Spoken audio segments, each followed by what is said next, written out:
The iPhone was pulled from the remains of a house fire. What you're seeing here isn't a set. It's what was left behind after everything else burned. The phone was found under debris, melted, blackened, completely dead.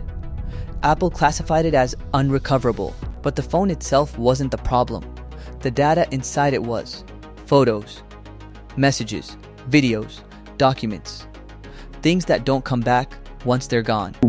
And we won't know if any of it survived until we go further.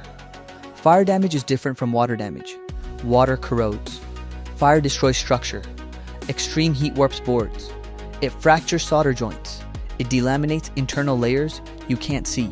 Most phones exposed to this level of heat are written off immediately, not because technicians don't care, but because heat damage is unpredictable, and unpredictable is expensive. Before anything is touched, everything is documented, not for repair, for accountability. Because once we begin, there's no undo. The exterior damage is severe, the frame is warped, the display is destroyed, the battery is heat-stressed and unsafe. Internally, the logic board shows burn residue and thermal discoloration. That residue isn't just dirt, it's carbonized material left behind after combustion.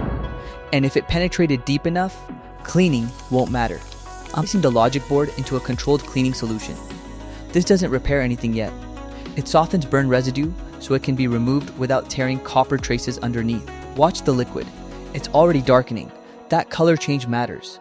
It means contamination is releasing instead of spreading. This part takes time. There's no shortcut here. Patience isn't optional. First softening is visible. I'm pushing lightly, not to clean, but to test resistance. See that? The residue is loosening, not flaking violently. That's good. Too much pressure here would end the recovery permanently. Back into the solution. Another minute. Better, cleaner, but not done. This is what precision restoration actually looks like. Not speed, not force, control. Look at the board before we started. Charred, opaque, unreadable. Now look at it. Traces are visible again. Contacts are defined. This didn't fix the phone, but it stopped the damage from getting worse. That's the difference. Here's the decision point. Most shops would replace everything now. New battery, new charging system, new wireless modules, and hope. But hope wastes time if the storage is already dead.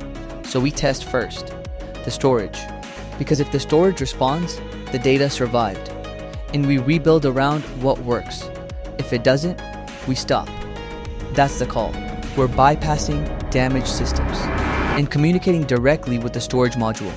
This test doesn't care about the screen, or the battery, or the frame.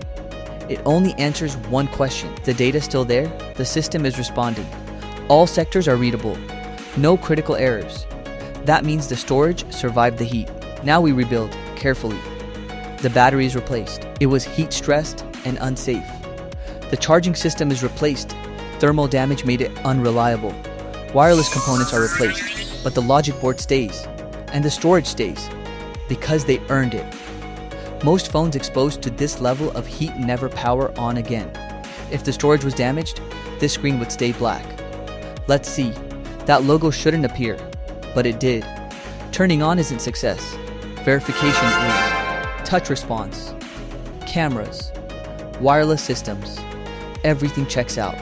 And now, the part that matters. 98.7% of the data is intact. Photos. Messages.